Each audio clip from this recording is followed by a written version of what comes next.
নমস্কাৰ যেহেতু আগত পূজা আহি আছে সকলো ছোৱালী আৰু মহিলাই স্কিন কেয়াৰ আৰু হেয়াৰ কেয়াৰ কৰিবলৈ পাৰ্লাৰলৈ গৈ আছে ভাবিলো কি ময়ো স্কিন কেয়াৰ আৰু হেয়াৰ কেয়াৰ কৰোঁ যেহেতু চুলিখিনি অকণমান সকলোৱে আজিকালি ৰং কৰি আছে মই ৰং কৰিব বিচৰা নাই হলিও অকণমান চুলিখিনি চাইন আনিবৰ বাবে কি কৰোঁ হেয়াৰত আৰু লগতে স্কিন কেয়াৰ কিদৰে কৰোঁ চাবলৈ ঘৰুৱা সামগ্ৰীৰে বলক ফাৰ্ষ্ট মই হেয়াৰ কেয়াৰ কৰিম যেহেতু প্ৰথমতে মই এইখিনি ৰেডি কৰি ললো এতিয়া লগাও বলক লগোৱাৰ আগতে ড্ৰেছটো চেঞ্জ কৰি ললো আৰু চুলিখিনি ফনিয়াই ললো এতিয়া মোৰ লগোৱা হৈ গ'ল দেখিছে চুলিখিনি অকণমান শুকাইছে তাৰ পিছত এতিয়া মই মুখখন ধুনীয়াকৈ ফেচ ৱাছ কৰি লৈছো আৰু ওটছখিনি গুৰিল কৰি লৈছো লৈ তাত অকণমান গাখীৰ দিছো যিহেতু এতিয়া ঠাণ্ডাৰ সিজনে আহি আছে সেইভাবে স্কিনটো ড্ৰাই হ'ব তাৰ বাবে অকণমান ময়শ্চাৰাইজিং হৈ থকাৰ বাবে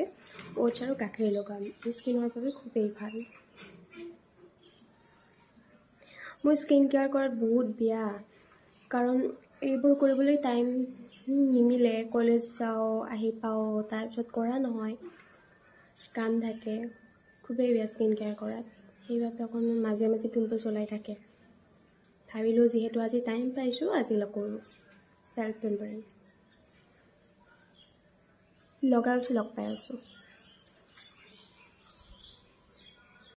আৰু কমপ্লিট লগোৱা হোৱাৰ পিছত ফেচটো চুলিখিনিটো শুকাইছে অকণমান দেৰিকৈ আকৌ শুকোৱাৰ পিছত এনেও আজি পানীৰে ধুই পেলাম নেক্সট দিনাখন শ্যাম্পু কৰি পেলাই স্পা কৰি দিম তেতিয়া চুলিখিনি স্মুথ হ'ব আৰু ফাইনেল ৰিজাল্টটো দেখিব আজিও ৰিজাল্টটো দেখাম কেনেকুৱা হৈছে বাৰু আপোনালোকে তো গম পাবই মই নকলো এতিয়া লগাও বাই বাই এতিয়া মোৰ গাত ধুই আহিলো এতিয়া দেখিব পাৰিছে তাৰ পিছত অকণমান জুচ খাই ললো অইল মেছেজ কৰিলো আজিয়ে দেখিব পাৰিছে ইমান ধুনীয়া ৰিজাল্ট সফ্ট হৈছে আৰু কাইলৈ কেনেকুৱা হয় ধোৱাৰ পিছত শ্যাম্পু কৰাৰ পিছত আপোনালোকক জনাম